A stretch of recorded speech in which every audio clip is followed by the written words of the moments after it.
ஹரே கிருஷ்ணா. எல்லோருக்கும் எனது பணிவான நமஸ்காரங்கள். ஓம் நமோ பகவதே வாசுதேவாயாம். ஓம் நமோ பகவதே வாசுதேவாயாம். ஓம் நமோ பகவதே வாசுதேவாயாம்.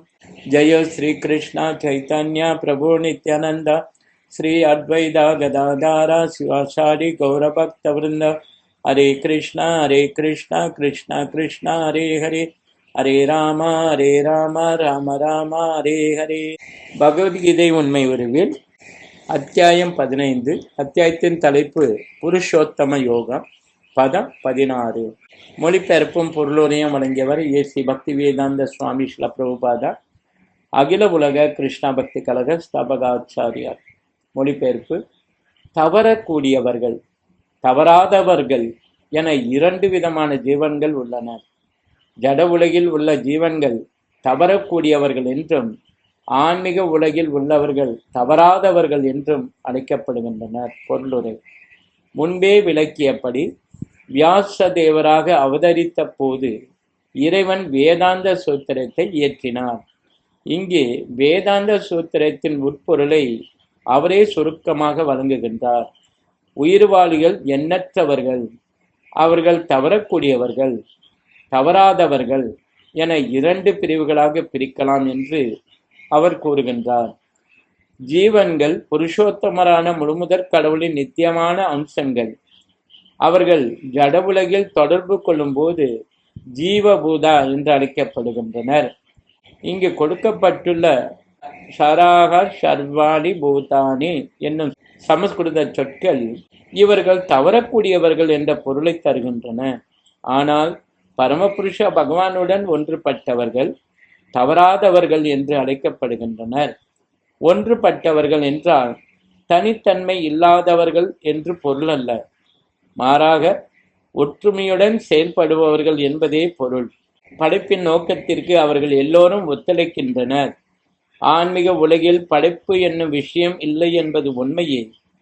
ஆனால் வேதாந்த சூத்திரத்தில் பரமபுருஷ பகவானே எல்லா தோற்றங்களுக்கு மூலம் என்று கூறப்பட்டிருப்பதால் இக்கருத்து விளக்கப்படுகின்றது. புருஷோத்தமரான முழுமுதற் கடவுள் கிருஷ்ணருடைய கூற்றின்படி உயிர்வாளிகளில் இரு வகுப்பினர் உள்ளனர்.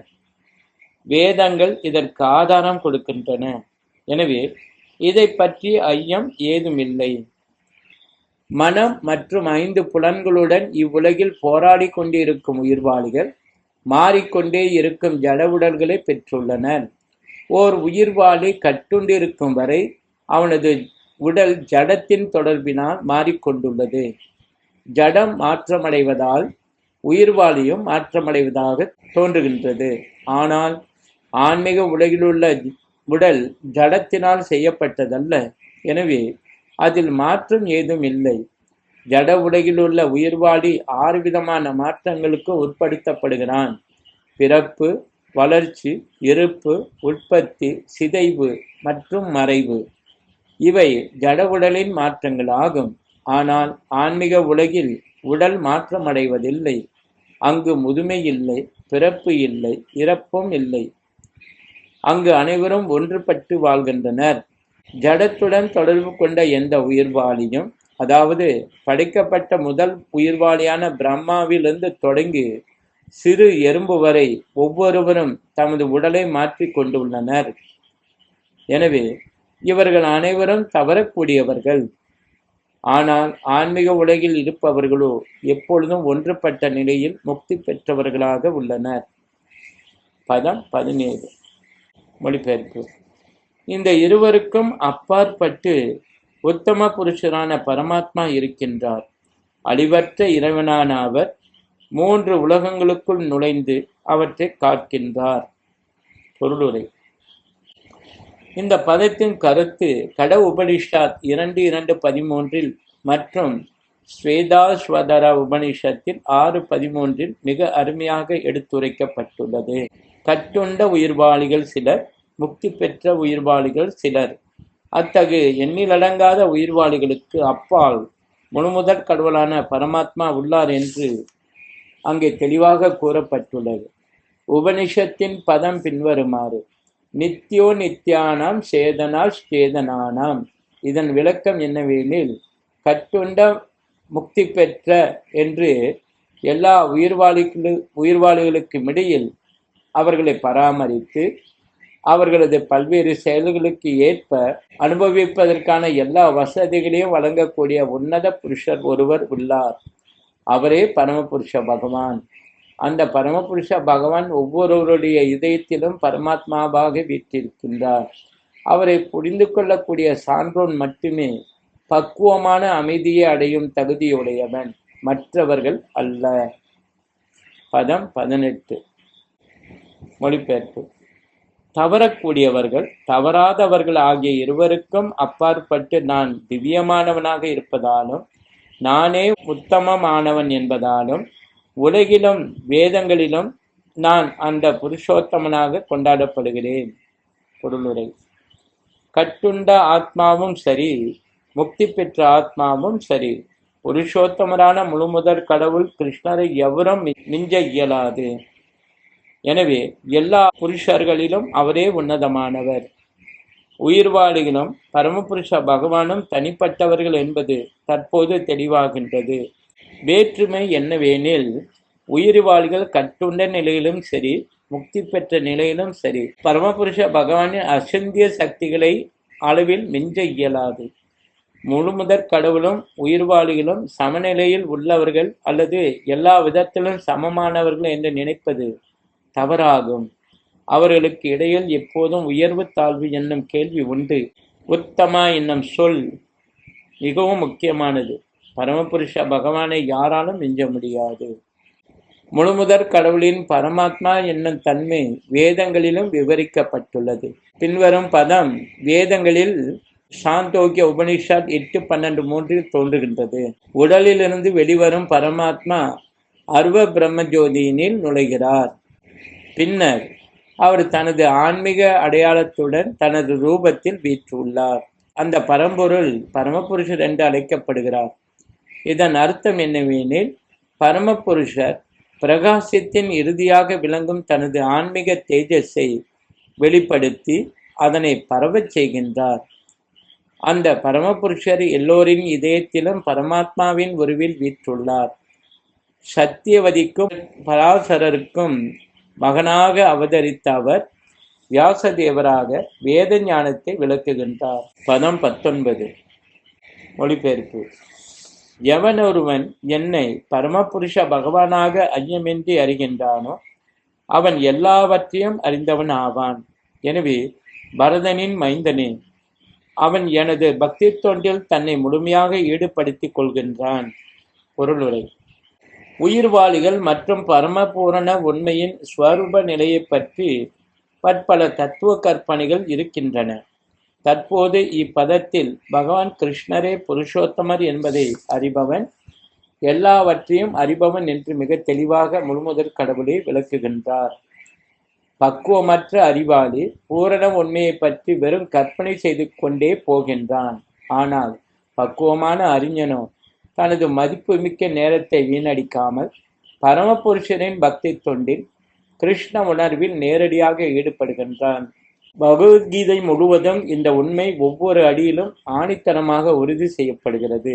இருப்பினும் பகவத்கீதைக்கு விளக்கு உரை எழுதும் பற்பல பிடிவாத கருத்துடையாளர்கள் பரம பூரண உண்மையையும் உயிர்வாளிகளையும் ஒன்றாகவும் சமமாகவும் கருதுகின்றனர். வேத ஞானம் ஸ்ருதி கேட்பதால் அறியப்படுவது என்று அழைக்கப்படுகின்றது.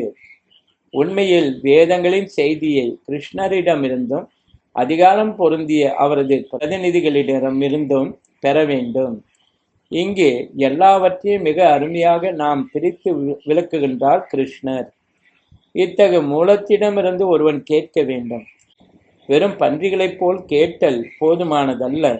அதிகாரிகளிடமிருந்து புரிந்து கொள்ளக்கூடியவனாக இருக்க வேண்டும்.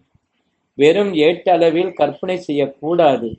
உயிர்வாளிகள் எப்போதுமே புருஷோத்தமரான முழுமுதற் கடவுளுக்கு கீழ்ப்படிந்தவர்கள் என்பதை அடக்கத்துடன் பகவத்கீதையிலிருந்து கேட்டறிய வேண்டும். எவனொருவன் இதனை புரிந்து கொள்ளக்கூடியவனோ அவனே வேதங்களின் நோக்கத்தை அறிந்தவன். வேற யாரும் வேதங்களின் நோக்கத்தை அறியவில்லை. இதுவே முழுமுதற் கடவுளான ஸ்ரீ கிருஷ்ணரின் கருத்து. பஜத்தி என்னும் சொல் மிகவும் விசேஷமானது. பரமபுருஷரின் தொண்டு சம்பந்தமாக இச்சொல் பல இடங்களில் உபயோகிக்கப்பட்டுள்ளது. பகவானின் பக்தி தொண்டில் பூரண கிருஷ்ண உணர்வில் ஒருவன் ஈடுபட்டிருந்தால் அவன் வேத ஞானம் முழுவதையும் புரிந்து கொண்டவனாக அறியப்பட வேண்டும். ஒருவன் கிருஷ்ணரின் பக்தி தொண்டில் ஈடுபட்டிருந்தால் பரம பூரண உண்மையை புரிந்து கொள்வதற்கான வேறு எந்த ஆன்மீக வழிமுறையும் அவனுக்கு தேவையில்லை என்று வைஷ்ணவ பரம்பரையில் கூறப்படுகின்றது. அவன் ஏற்கனவே பக்குவ நிலைக்கு வந்து விட்டான். ஏனெனில் அவன் பகவானின் பக்தி தொண்டில் ஈடுபட்டுள்ளான். அறிவின் ஆரம்ப வழிமுறைகள் அனைத்தையும் அவன் கடந்து விட்டான். ஆனால் யாரேனும் பல்லாயிரக்கணக்கான பிறவிகளில் கற்பனை செய்த பின்னும் கிருஷ்ணரே முழுமுதற் கடவுள், நாம் அவரிடம் சரணடைய வேண்டும் என்னும் கருத்தினை புரிந்து கொள்ளாவிடில் பற்பல வருடங்களாக பிறவிகளாக அவன் செய்த கற்பனை விசாரங்கள் அனைத்தும் உபயோகமற்ற கால விரயமே. பதம் 20. மொழிபெயர்ப்பு. வேத சாஸ்திரங்களில் மிக மிக ரகசியமான பகுதி இதுவே. பாவமற்றவனே, தற்போது என்னால் இது வெளிப்படுத்தப்பட்டுள்ளது. இதனை புரிந்து கொள்பவன் அறிஞனாவான். அவனது முயற்சிகள் பக்குவத்தை அறியும். பொருளுரை. இதுவே எல்லா சாஸ்திரங்களின் சாரம் என்று பகவான் இங்கே தெளிவாக விளக்குகின்றார். முழுமுதற் கடவுளால் கொடுக்கப்பட்டுள்ள இதனை உள்ளது உள்ளபடி ஒருவன் புரிந்து கொள்ள வேண்டும். இவ்வாறு அவன் திவ்ய ஞானத்தில் அறிவுடையவனாகவும் பக்குவமானவனாகவும் ஆகின்றான். வேறு விதமாக கூறினால், பரமபுருஷ பகவானின் இந்த தத்துவத்தை புரிந்து கொண்டு அவரது திவ்யமான தொண்டில் ஈடுபடுவதால் ஒவ்வொருவரும் ஜட இயற்கை குணங்களின் எல்லா களங்கங்களிலிருந்து விடுதலை பெற முடியும். ஆன்மீகத்தை புரிந்து கொள்வதற்கான வழிமுறை பக்தி தொண்டே யாகும். எங்கெல்லாம் பக்தி தொண்டு இருக்கின்றதோ அங்கே அதனுடன் ஜட கலகங்கள் இருக்க முடியாது. பகவானுக்கான பக்தி தொண்டும் சாட்சாத் பகவானும் ஒன்று. ஏனெனில் இரண்டும் ஆன்மீகமானவை. பக்தி தொண்டு முழுமுதற் கடவுளின் அந்தரங்க சக்தியில் நடைபெறுகிறது. பகவானை சூரியனுக்கும் அறியாமையை இருளுக்கும் ஒப்பிடுகின்றனர். எங்கே சூரியன் இருக்கின்றதோ அங்கே இருளை பற்றிய கேள்விக்கு இடமே இல்லை. எனவே அங்கீகரிக்கப்பட்ட ஆன்மீக குருவின் சரியான வழிநடத்தலின் கீழ் எங்கெல்லாம் பக்தி தொண்டு ஆற்றப்படுகின்றதோ அங்கு அறியாமையை பற்றிய கேள்விக்கு இடமில்லை. இந்த கிருஷ்ண உணர்வினை ஒவ்வொருவரும் ஏற்று பக்தி தொண்டில் ஈடுபட்டு அறிவுடையவனாகவும் தூய்மையானவனாகவும் ஆக வேண்டும். கிருஷ்ணரை புரிந்து கொண்டு பக்தி தொண்டில் ஈடுபடும் இந்த நிலைக்கு வரவில்லை எனில் சாதாரண மனிதனின் மதிப்பில் ஒருவன் எவ்வளவு பெரிய அறிஞனாக இருந்தாலும் அவன் பக்குவமான அறிவாளி அல்ல. அர்ஜுனனை குறிப்பதற்கான அனாக்கா என்னும் சொல் மிகவும் விசேஷமானது.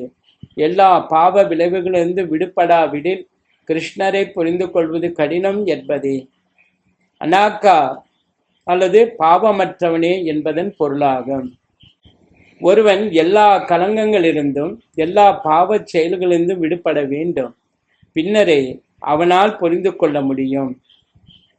ஆனால் பக்தி தொண்டு தூய்மையும் சக்தியும் நிறைந்ததாக இருப்பதால் இதில் ஈடுபட்ட உடனேயே ஒருவன் தானாகவே பாவமற்ற நிலைக்கு வந்து விடுகின்றான்.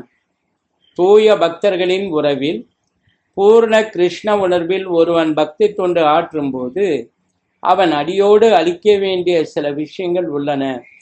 அவ்வாறு அவன் கடக்க வேண்டியவற்றில் மிகவும் முக்கியமானது இதய பலவீனம். முதல் வீழ்ச்சி ஜட இயற்கை மீது ஆதிக்கம் செலுத்துவதற்கான விருப்பம். அந்த விருப்பத்தினால் ஒருவன் பரமபுருஷனின் திவ்யமான அன்பு தொண்டினை கைவிட்டு விடுகின்றான்.